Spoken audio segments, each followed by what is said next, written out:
المؤلف رحمه الله تعالى ونفعنا بعلومه في الدارين آمين. Nasihat ke-27. Jangan hiraukan orang yang dengki kepadamu. Tuan-tuan muslimin sedang jemaah yang dirahmati Allah sekalian, alhamdulillah, pertama dan selama-lamanya kita panjatkan setinggi-tinggi puji syukur pada Allah dengan izin taufik hidayah Allah Ta'ala jua. Pada malam ini kita sambung lagi nasihat-nasihat yang dititipkan oleh Al-Imam Ibn Al-Wardi rahimahullah Ta'ala dalam nasihat beliau yang ke-27. Dalam buku ini, buku kecil ini ada 40 nasihat. Muka surat yang terakhir, muka surat 61. Dan kita dah lihat dalam kuliah yang lalu, nasihat Al-Imam Ibn Al-Wardi supaya kita tidak mengecam golongan-golongan yang terdahulu daripada kita. Golongan salaf salih yang datang lebih awal daripada kita. So jangan kita mengecam mereka mungkin kerana kita tidak faham kondisi ataupun kedudukan apa yang mereka buat pada ketika itu. Ataupun boleh jadi juga ianya keluar daripada perkataan-perkataan mereka yang boleh jadi kita yang datang mutaakhir ini tidak memahami apa yang ingin disampaikan oleh mereka, maka menyebabkan orang yang datang kemudian, kita yang datang kemudian ini mengecam orang-orang yang datang terdahulu, generasi yang pertama. Sebagaimana yang disebutkan oleh para ulama, apa yang pernah disebutkan oleh Abu Yazid Al-Bustami. Abu Yazid Al-Bustami pernah mengatakan, khuttu bahran waqafatil anbiya'u bisahilihi. Itu perkataan Abu Yazid Al-Bustami. Abu Yazid Al-Bustami mengatakan, aku menyelam di dasar lautan. Adapun aku melihat para nabi hanya duduk di tepian lautan tersebut. Itu bukan bermakna Abu Yazid Al-Bustami nak mengatakan ilmu yang ada pada dia jauh lebih tinggi, lebih mendalam berbanding dengan ilmu yang ada pada para nabi. Walaupun kita nampak macam zahirnya Abu Yazid orang yang terjun ke dalam lautan yang luas sehingga ke dasar lautan tersebut. Adapun para nabi hanya duduk di tepian pantai tersebut. Kalau kita baca secara zahir, boleh jadi ada orang yang memahami perkataan-perkataan yang macam ini adalah perkataan yang salah.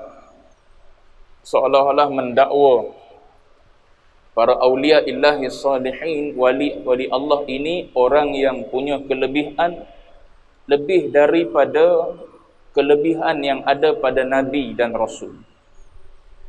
Ini satu kenyataan yang sangat-sangat tak betul.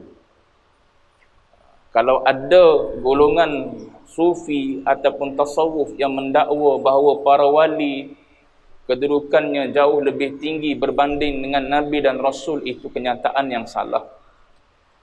Kalau kita dengar perkataan itu, kita kena pergi tanya dia, apa yang Tuan maksudkan Nabi dan Rasul berbanding dengan para awliya illahi salihin? Para awliya illahi salihin jauh lebih tinggi kedudukan dia.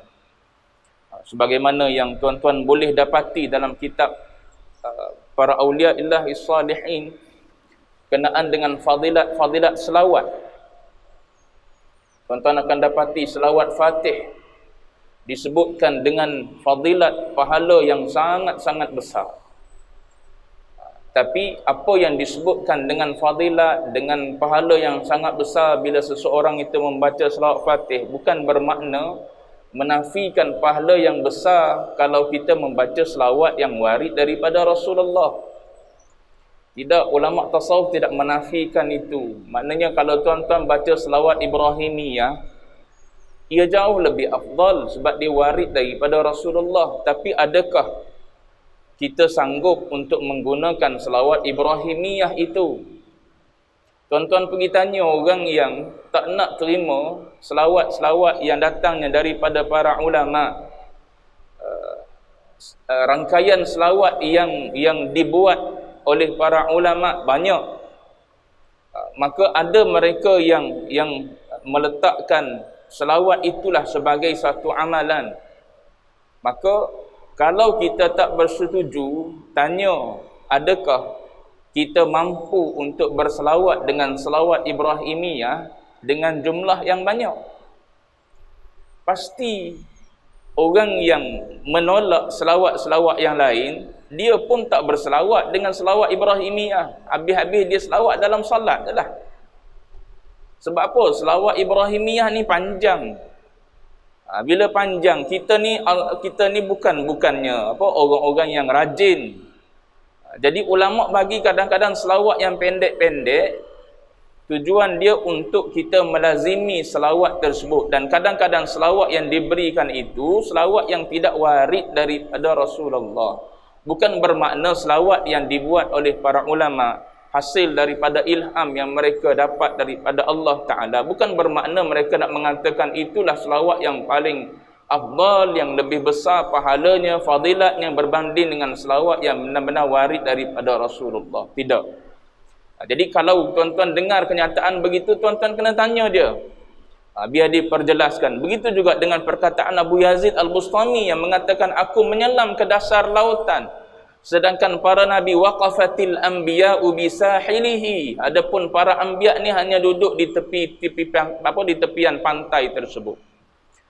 Maka kata ulama, itu ayat tersebut nak menunjukkan betapa Abu Yazid Al-Bustami ini nak menunjukkan kedaifannya, nak menunjukkan kelemahannya. Untuk dia mengetahui kedalaman ilmu, maka dia perlu menyelam. Adapun para anbiya tak perlu menyelam, duduk di tepi pantai dia sudah tahu. Macam orang yang pakar tentang ilmu lautan lah, dia duduk di tepi laut dia tahu dah dalam ni laut ni. Berapa kaki dia boleh bagi tahu pada kita. Kita tak tahu, kita tak ada ilmu berkenaan dengan ilmu laut. Kita duduk di tengah lautan dah, orang tengok air laut dah, orang tahu dah warna biru, warna hijau ni menunjukkan kedalaman yang berbeza di antara laut, di antara kawasan tersebut. Bagi orang yang reti, dia hanya tengok daripada atas, dia tahu dah. Tapi bagi orang yang tak tahu, maknanya dia kena menyelam, barulah dia tahu. Tu Abu Yazid Al-Bustami nak bagi tahu, bukan nak bagi tahu ilmunya yang lebih luas daripada para anbiya, tidak, tapi dia nak bagi tahu kedhaifan dirinya, kelemahan dirinya. Apatah lagi, Abu Yazid Al-Bustami pernah menyebut di dalam perkataan beliau, dia mengatakan apa-apa yang ada pada para awliya illahi salihin, dan perkara itu juga diberi kepada para nabi, maka dia kata perumpamaannya adalah seperti sebekas air, sebekas madu yang ada di dalamnya madu yang penuh, kemudian dengan daripada madu tersebut kita renjiskan ataupun kita ambillah setitik dua titik. Maka dia kata perumpamaan ilmu yang ada ataupun kelebihan yang ada pada para awliya, umpama setitis madu tersebut berbanding dengan sebekas madu yang ada di dalam bekas tersebut. Itu perumpamaan di antara kelebihan yang ada para anbiya dengan para nabi, para awliya dengan para nabi.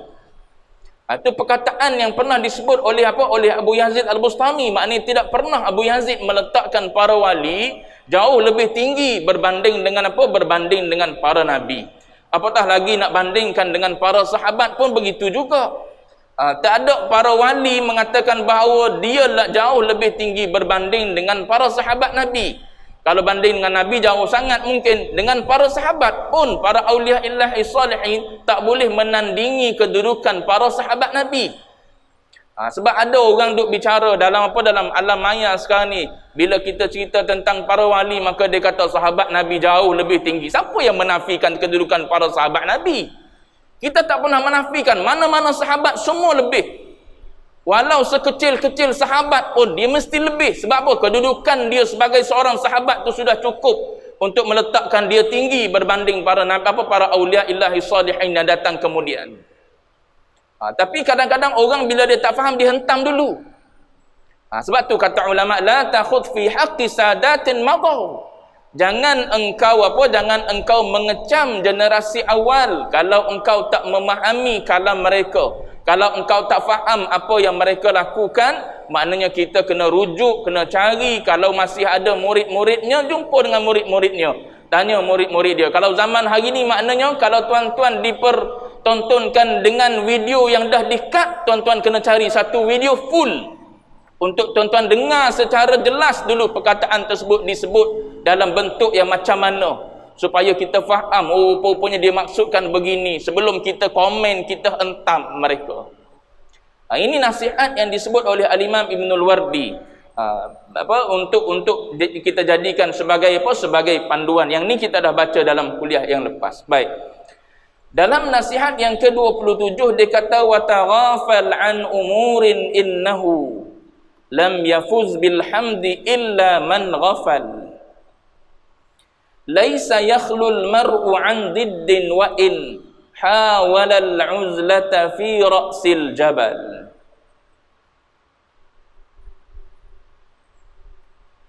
Jangan kau hiraukan orang yang dengki akan engkau, kerana tidak akan dipuji kecuali orang yang mampu melupakan kedengkian orang.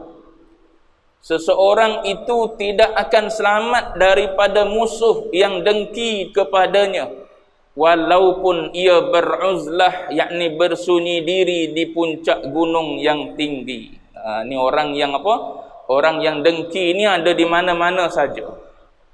Dan saya selalu sebut, dengki ini ghalibnya dia berlaku antara orang yang punya kelebihan yang sama ataupun punya keistimewaan yang sama. Maknanya kalau yang dengki itu adalah disebabkan oleh ilmu, maka orang yang dengki itu adalah orang yang juga berilmu. Maknanya dia mesti antara orang yang sama. Orang yang berniaga sama-sama dengan orang berniaga. Orang yang berilmu sama-sama orang yang berilmu. Orang yang mencari kemasyhuran sama-sama orang yang mencari kemasyhuran. Dia mesti ada sama. So dengki ni apa definisi para ulama? Tamanna zawala ni'matil ghair. Itu dengki. Maknanya kalau ada definisi tu dalam hati kita, tu nama dia dengki. Apa dengki? Dengki ni maknanya kita bercita-cita supaya hilang nikmat yang ada pada orang lain. Itu nama dia dengki. Cita-cita yang bermain dalam hati kita supaya nikmat yang ada pada orang tersebut hilang. Itu nama dia dengki. Tengok ada seorang ni masyhur, terkenal. Bila dia buat live je, beribu-ribu orang like, orang subscribe dan sebagainya. Orang like, orang dengar dia melalui live tu. Beribu-ribu. Yang kita ni hanya ratus-ratus orang je. Mulalah kadang-kadang datang rasa dengki dalam diri kita. Mulalah kita cari di mana kesilapan. Kadang-kadang kesilapan itu keluar daripada sabqul kalam. Sabqul kalam ni maknanya tersasul pada perkataan. Tak sedar pada perkataan tu, pada ucapan, pada ayat tersebut. Kadang-kadang bila diberitahu baru sedar. Orang bercakap ni kadang-kadang dia tak sedar. Dia bercakap ikut keluar mulut dia kadang-kadang. Bila dia bercakap laju terutamanya, dia tak sedar perkataan tersebut tu tertinggal tidak, tertinggal itu dan sebagainya lah. Maka orang yang mendengar kadang-kadang perasan perkataan tu. Apatah lagi kalau niat kita memang kita nak hentam orang tersebut, memang kita akan cari salah dia. Tu dengki ialah tamanna zawali ni'matil ghair. Bila ada dalam hati kita cita-cita supaya orang yang tertentu tersebut hilang nikmat daripada dia, maka itu namanya dengki. Kalau ada perasaan tersebut, maka kita kena buang daripada hati kita.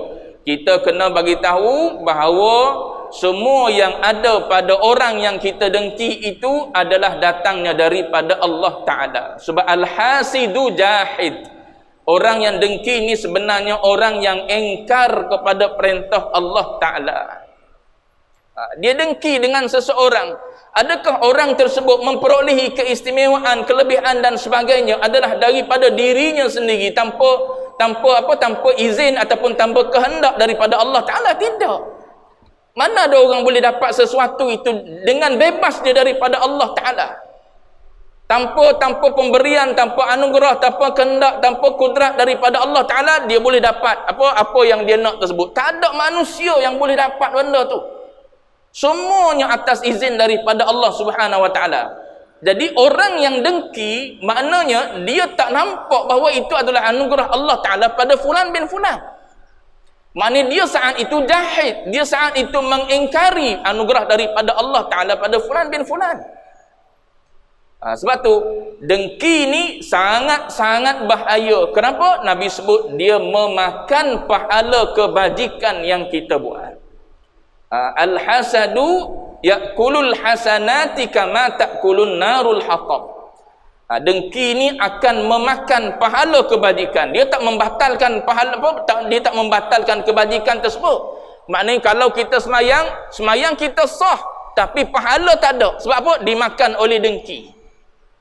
Pahala kebajikan yang kita buat tu tak ada sebab dimakan oleh sifat dengki yang ada dalam hati kita. Sebab tu kita diajar supaya melihat setiap apa yang ada pada kita ataupun pada sesiapa pun, semuanya adalah anugerah daripada Allah Ta'ala. Apa yang kita buat hanyalah ikhtiar dan usaha sahaja. Ikhtiar dan usaha kita mengaji melalui usuluddin, tak memberi bekas dan kesan apa-apa pun. Kita buatlah apa pun. Kita keluar daripada rumah pukul 7 pagi, kita balik pukul 6 petang atas nama mencari rezeki. Andai Allah Ta'ala kata tak dapat rezeki pada hari tersebut, tak dapat walau 1 sen. Andai kita duduk di rumah tapi nak datang pada kita rezeki RM1,000, katakanlah, akan sampai pada kita, tak ada siapa pun boleh halang dia.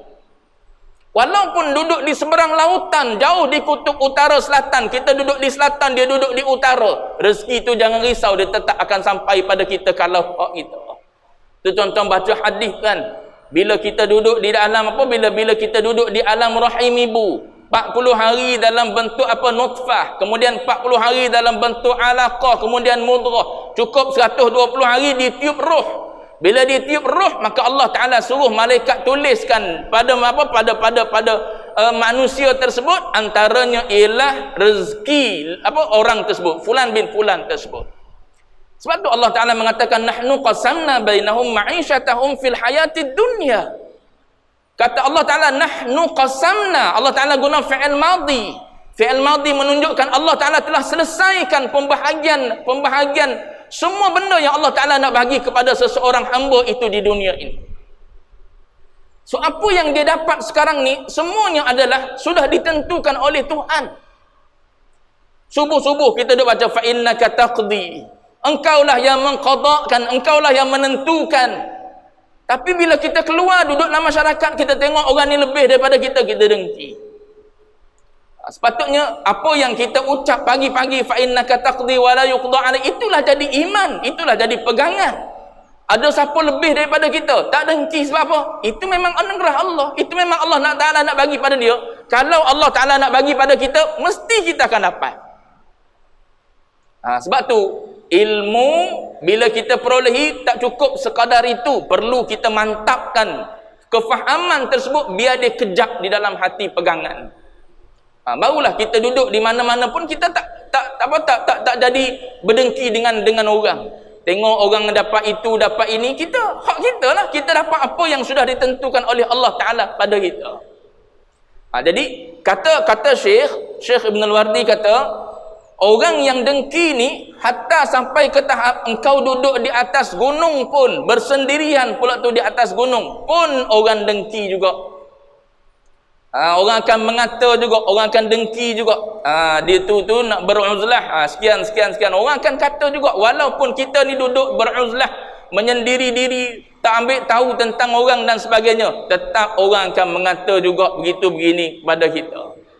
Tu wa in kana rasulan mursala. Kita boleh tengok dalam sejarah, hatta nabi-nabi dan rasul pun orang dengki, apatah lagi kita orang biasa. Pastilah akan ada sifat-sifat dengki tersebut. Jadi jangan kau hiraukan orang yang dengki akan engkau, kerana tidak akan dipuji kecuali orang yang mampu melupakan kedengkian orang. Kita tengok keterangan, kalau ada orang yang dengki akan kelebihan yang diberi oleh Allah kepadamu, maka jangan engkau hiraukan akan dia dan jangan dijawab segala tuduhan atau ejekannya, kerana yang demikian itu hanya membuang masa sahaja. Apa yang mesti engkau lakukan ialah bersyukur atas nikmat yang telah diberi oleh Allah kepadamu, supaya ia menambahkan lagi nikmat yang sedia ada, dan teruskan usahamu untuk mencapai kejayaan yang lebih tinggi lagi. Seorang yang diberi kejayaan oleh Allah itu memang tidak akan selamat dari orang yang dengki kepadanya, walaupun di mana dia berada. Maka cukuplah menjadi seksaan kepada orang yang dengki itu bahawa engkau tidak menghiraukannya, dan engkau terus mendapat tambahan nikmat dari Allah Ta'ala. Orang yang dengki itu kalau dilawan, ia akan bertambah dengki lagi. Oleh itu jangan dilayan kedengkiannya itu. Bahkan engkau doakan semoga ia juga mendapat nikmat yang banyak dari Allah Ta'ala, supaya hilang sifat kedengkian dari dalam dirinya. Ini kadang-kadang adik-beradik pun tuan-tuan dengki.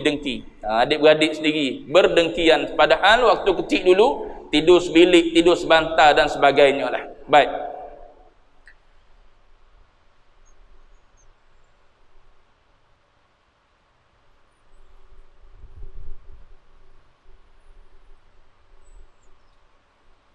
Nasihat ke-28. Ini fitnah pula. Tadi dengki. Jangan kau hiraukan tukang-tukang fitnah. Mil anin namami wahjurhu fama ballaghal makruha illa man naqad. Jangan engkau hiraukan penganu domba yang merosakkan hubungan baikmu dengan seseorang. Biarkanlah dia dan jangan engkau peduli akan dia.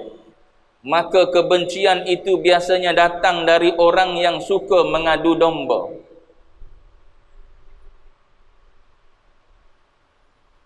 Mil anin namam. Mil ni maknanya utruk, tinggalkan.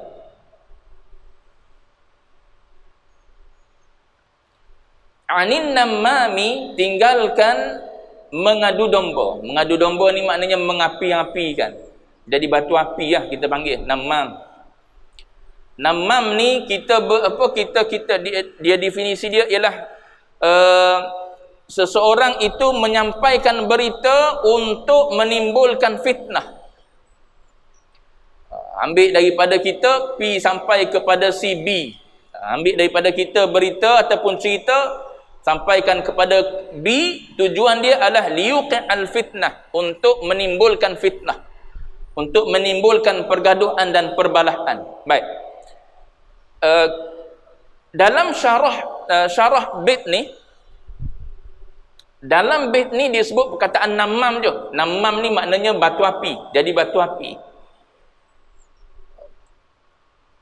Kata tuan syarah kitab Fathur Rahmanur Rahim, dia kata, walaupun dalam bait ni ataupun dalam rangkap syair ini hanya disebutkan namam ataupun pengadu domba, tapi termasuk juga dia kata di sini ialah al-ghibah. Termasuk juga di sini ialah mengumpat. Tinggalkan orang yang mengumpat ataupun orang yang suka mengumpat. Wahjurhu. Maknanya tinggalkan orang yang mengadu domba dan orang yang suka mengumpat. Kenapa pensyarah mensyarahkan dengan makna mengumpat sekali, walaupun tak disebut perkataan mengumpat dalam rangkap syair ni? Dia kata sebagaimana para fuqaha tak pernah memisahkan antara fakir dan miskin, dan sebagaimana para ahli nahwu ataupun ahli lughah tak pernah memisahkan antara dharaf dan harfu jar. Dharaf dan harfu jar, dua-dua itu menyebabkan isim ataupun kata nama selepas dia majrur. Begitulah juga sebagaimana golongan fuqaha tak pernah memisahkan antara fakir dan miskin. Maka mengikut kaedah dia kata matajtama'a iftaraqa wa mataftaraqa ijtama'a, tu kaedah dia. Apabila dua-dua kalimah tersebut disebut sekali, maknanya kalau kalimah fakir dan miskin disebut sekali, dua-dua ada, maknanya kita kena bezakan antara fakir dan miskin. Fakir tu qadar macam mana, miskin tu qadar macam mana. Begitulah juga dengan apa? Dengan ghibah dan namimah ni. Kalau disebut sekali, maknanya kita kena bezakan antara namimah apa dia, ghibah apa dia.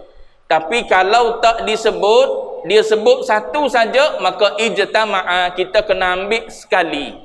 Jangan kita ambil faham namimah saja kat sini, bahkan ghibah juga kita kena masukkan sekali.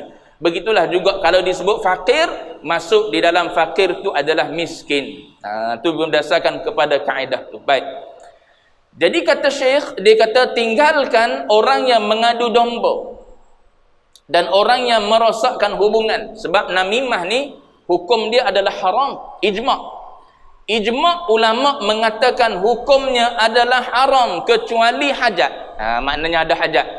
Hajat tu pula hajat yang disahkan oleh syarak, bukan hajat yang disahkan ataupun yang diiyakan, diperakukan oleh nafsu syahwat kita, tidak.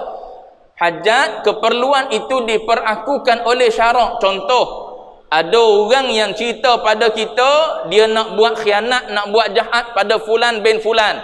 Maka kita pergi bagi tahu pada fulan bin fulan tersebut. Maka tu tak dia tak panggil mengadu domba. Sebab kita nak mengelakkan fulan bin fulan tu daripada terkena kejahatan orang yang nak melakukan kejahatan tersebut. Tapi kalau benda tersebut tidak pernah pun si A sebut, kita pergi adu kepada si B dengan tujuan si B tengok si A tu adalah jahat, maka tu dipanggil namam. Orang yang apa, melaga-lagakan antara si A dengan si B. Kalau yang macam tu, maka ulama kata haram. Ijma' ulama mengatakan hukumnya adalah haram. Tu banyaklah hadisnya. Nabi sebut dalam hadis, la yadkhulul jannata namam. Nabi kata tak akan masuk syurga orang yang melaga-lagakan orang lain. Dia jadi orang tengah, melaga-lagakan si A dengan si B. Nabi kata tak masuk syurga. Ulama takwil, tak masuk syurga tu maknanya tak masuk syurga bersama dengan as-sabiqin. Bukan tak masuk syurga maknanya tak masuk syurga langsung. Sebab asal ada iman je mesti akan masuk syurga. Cuma tak masuk syurga tu bersama dengan orang awal. Orang awal dah masuk syurga dah, kita tak masuk syurga lagi. Sebab apa? Di dunia dulu duk melaga-lagakan orang. Si A dengan si B sampai bergaduh disebabkan oleh apa? Oleh perangai kita. Disebutkan oleh Ka'ab al-Ahbar. Ka'ab al-Ahbar meriwayatkan satu kisah. Dia kata kisah ni berlaku pada Bani Israel. Bani Israel pernah ditimpa kemarau. Berlaku kemarau, maka Bani Israel pergi bertemu dengan Nabi Musa AS. Maka Nabi Musa pun melakukan salat istisqa, ataupun melakukan ibadat memohon supaya diturunkan hujan oleh Allah Ta'ala. Berapa kali? Ka'ab bin Ahbar kata sebanyak 3 marrat, sebanyak 3 kali. Tapi falam yasqu, tapi hujan tak turun-turun. Minta 3 kali dah dengan Allah Ta'ala, keluar ke padang, himpun semua manusia. Supaya apa? Nak menunjukkan kita betul-betul berhajat pada air. 3 kali buat, tak turun-turun juga hujannya. Maka mengadu kepada Nabi Musa. Maka Nabi Musa pun mengadu kepada Allah Ta'ala. Wahai Allah ya ilahi, dia kata, wahai Allah, dia kata, ibaduka qad kharaju, hamba-hambamu telah keluar meminta supaya engkau turunkan hujan sebanyak 3 kali. Falam tastajib du'aakum, tapi engkau belum lagi memperkenankan doa mereka. Maka kata Allah Subhanahu wa Ta'ala, kata Allah Ta'ala, ada di antara kamu, aku tak perkenankan doa kamu tersebut, ada di antara kamu rajulun namam, Wa qad asarra 'alan namimah, di kalangan kamu ni ada orang yang jadi batu api, yang asarra 'alan namimah, sentiasa melakukan perbuatan tersebut. Maka kata Nabi Musa alaihissalam kepada Allah, ya ilahi akhbirni, beritahu kepadaku siapa orang ni, hatta nukhrijuhu, sehingga aku boleh keluarkan dia daripada kami. Maknanya bila Allah Ta'ala bagi tahu fulan bin fulan, maka aku boleh keluarkan dia daripada kelompok kami, dan kami berdoa, kau kabulkan doa. Maka apa kata Allah Ta'ala?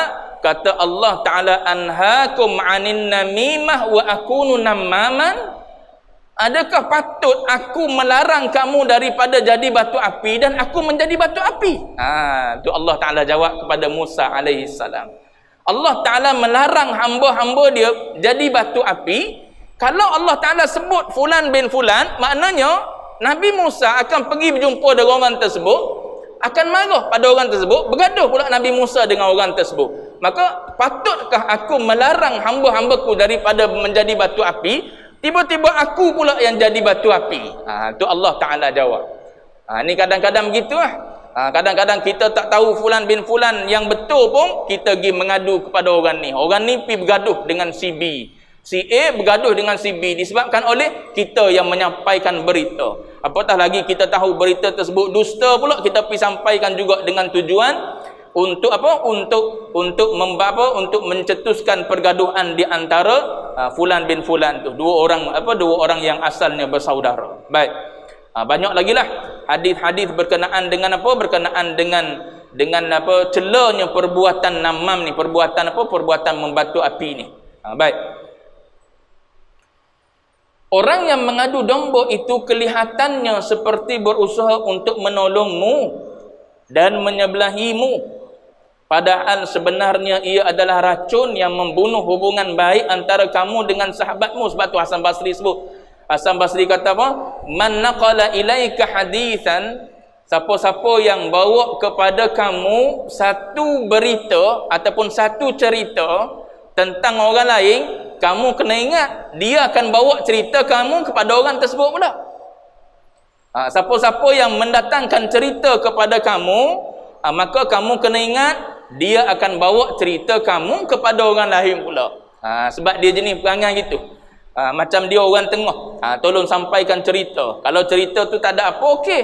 Tapi kadang-kadang cerita tu boleh menimbulkan pergaduhan di antara fulan dengan fulan. Baik. Ia adalah racun yang membunuh hubungan baik antara kamu dengan sahabatmu. Kerana itu jangan kau terpengaruh dengan permainan lidahnya. Berapa banyak kerosakan yang terjadi akibat dari mulut orang yang mengadu domba ini. Nabi pernah tanya kepada sahabat dia, hadis sahih Bukhari. Nabi kata, hal tadruna man syirarukum? Adakah kamu tahu orang yang paling jahat di kalangan kamu? Jawab para sahabat, Allah wa rasuluhu a'lam. Allah dan Rasul sahajalah yang tahu. Maka Nabi kata, dzul wajhain, orang yang ada dua wajah. Orang yang ada dua wajah. Ya'ti hadza biwajhin wa hadza biwajh. Maknanya dia datang jumpa dengan orang ni dengan satu wajah, dia datang jumpa dengan orang ni dengan satu wajah. Kalau kita panggil lidah bercabang pun ia juga, dzul wajhain pun ia juga ada dua wajah. Datang pada si A lain watak dia, datang pada si B lain pula cerita dia. Tujuan dia adalah untuk mengadu domba. Baik. Banyak terjadi buruk sangka, perselisihan, pertengkaran dan sampai kepada perkelahian dari akibat mulut orang yang seperti ini. Oleh itu hendaklah engkau hindari tukang fitnah ini dan jangan engkau peduli dengan permainan lidahnya. Ini di antara perbuatan-perbuatan yang boleh menghapus pahala kebajikan yang kita buat. Selain daripada namam, selain daripada ribah, hasad tadi, itu di antara perbuatan-perbuatan ataupun sifat-sifat madmumah yang boleh menghapus menghapus pahala kebajikan yang kita buat. Itu jangan mensia-siakan pahala yang kita duk buat selama ni dengan kita ambil perangai-perangai ni. Jadi orang yang ada hasad dengki, mengadu domba, mengumpat dan sebagainya. Kerana rugi, penat saja perbuatan soleh yang kita lakukan selama ini. Tengok di akhirat pahalanya tak ada disebabkan oleh sifat-sifat madmumah ni ada pada kita. Baik. Habis dulu situ. Akan datang insya-Allah nasihat ke-29, berbuat baik kepada jiran. Tadi 2, 3, 4 berangkat syair tadi berkenaan dengan sifat-sifat mazmumah. Akan datang berkait dengan orang yang dekat dengan kita, iaitu jiran yang ada berhampiran dengan rumah kita. Wallahu a'lam wa ilmuhul atam. Sallallahu Rabbuna ala nuril mubin Ahmad al-Mustafa Sayyidil mursalin. Sallallahu Rabbuna ala nuril mubin Ahmad al-Mustafa Sayyidil mursalin wa ala alihi wa sahbihi ajma'in wa ala